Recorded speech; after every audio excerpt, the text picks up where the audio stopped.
Hi, அனைவருக்கும் Valentine's டே sorry காதலர் தின நல்வாழ்த்துக்கள்.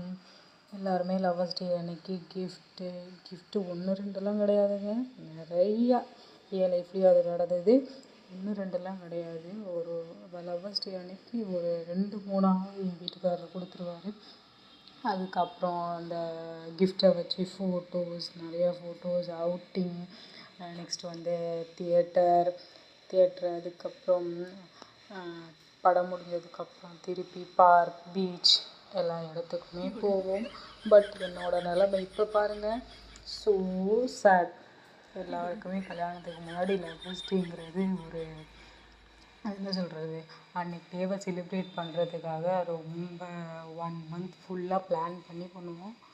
பட் எங்களோட நிலமை கல்யாணத்துக்கு அப்புறம் இதுதாங்க, ரொம்ப சேட். எல்லாத்துக்குமே அப்படி தான் நினைக்கிறேன். எனக்கு அப்படி தான் இருக்குது, உங்களுக்கும் அப்படி தான் இருக்கும்னு நினைக்கிறேன்.